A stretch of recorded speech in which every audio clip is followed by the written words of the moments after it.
Have you ever stood in a room full of people and still felt completely unseen, as if your words didn't matter, your presence didn't matter, as if you didn't matter at all? Have you ever helped others again and again, but on the one day you needed just a small bit of kindness, everyone suddenly acted like they didn't even remember your name? Have you ever quietly wondered, why does no one respect me? What am I doing wrong? If you have, then the story you're about to hear will feel as if it was written just for you. Once, in a calm valley village surrounded by soft winds and quiet fields, lived a young man named Daniel Hale. Daniel was sincere, hardworking, and always ready to lend a hand. Yet for reasons he never fully understood, people rarely treated him with respect. Villagers often talked over him. Children giggled behind his back. Shopkeepers barely acknowledged his presence, and neighbors passed him with blank faces, as if he didn't exist at all. Daniel worked harder than most, always showing up when someone needed support. But the appreciation, recognition, and respect he hoped for never arrived. One morning, Daniel carried a large bundle of herbs to the village healer. As he reached the bustling village square, a group of elders stood discussing how to handle an upcoming food shortage. Daniel had discovered a new way of drying herbs that could help preserve food longer, something that could benefit the entire village. Gathering every ounce of courage, he stepped forward and said softly, "Excuse me. I think I may know a method that could help." But before he could finish, one elder raised a hand dismissively. "Daniel, please. We are discussing important matters." Another didn't even turn toward him. "Let us talk. Don't interrupt." Those words struck him deeper than they realized. Daniel stepped back, hurt and embarrassed. In that moment, the bundle slipped from his hands, and herbs scattered across the ground, rolling under people's feet. Villagers walked around him, over him, past him, but not a single person bent down to help.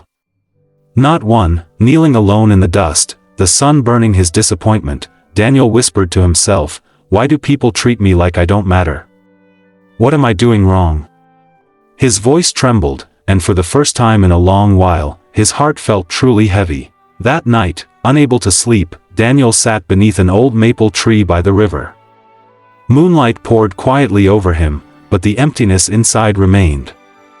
Then he heard gentle footsteps.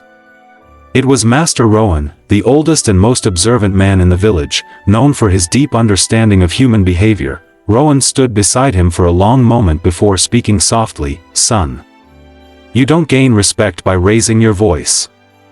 But you also don't gain respect by shrinking into silence." Daniel looked up, confused. "I don't understand."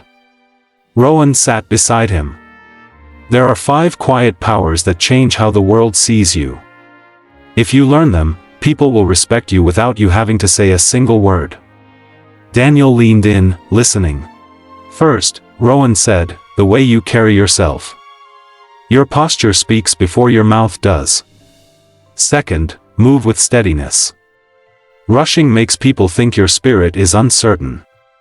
Third, meet people's eyes, softly, calmly. It shows you see yourself as equal. Fourth, listen with depth. Most people listen to reply. Few listen to understand. Be the latter. Fifth, remain steady in noise. When others panic, stay quiet. When you speak last, your words carry the most weight." He placed a firm hand on Daniel's shoulder. "These 5 quiet powers will not only change how people treat you, they will change how you treat yourself." For the first time in his life, Daniel felt he had a direction. He began practicing the first power. He stood tall, not arrogant, not rigid, just present and grounded. Something subtle shifted. People glanced at him differently. A shopkeeper who often ignored him offered a small nod. It was simple, but meaningful. Next, he practiced moving deliberately. No rushing. No frantic energy. Just steady, purposeful motion. Suddenly, villagers made room for him, children stopped bumping into him, and conversations paused when he walked in. Then came the third power, eye contact. Soft, respectful, confident.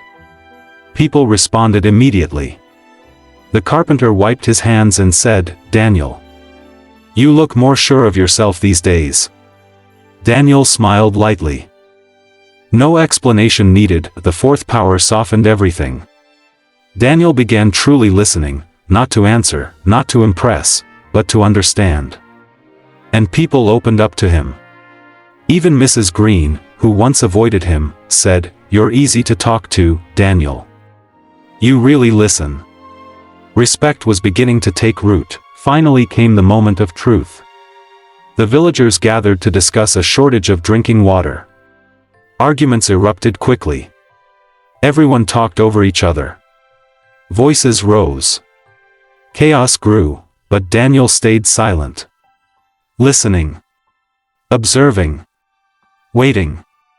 Within minutes, the crowd became exhausted, confused. That's when Daniel stepped forward, calm, tall, centered, and said just one sentence: "We can share water in turns, each household on a schedule, so everyone gets what they need."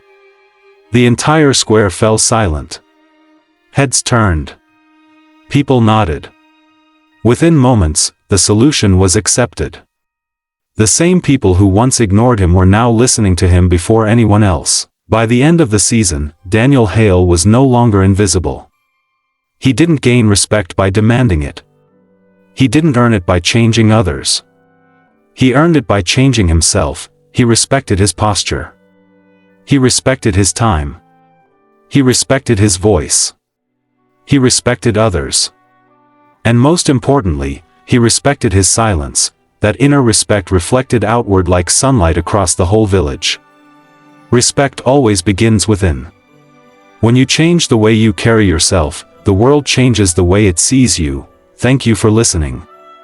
And if this story spoke to your heart, remember, quiet strength is real strength. For more inspiring village stories, don't forget to subscribe to English Tales.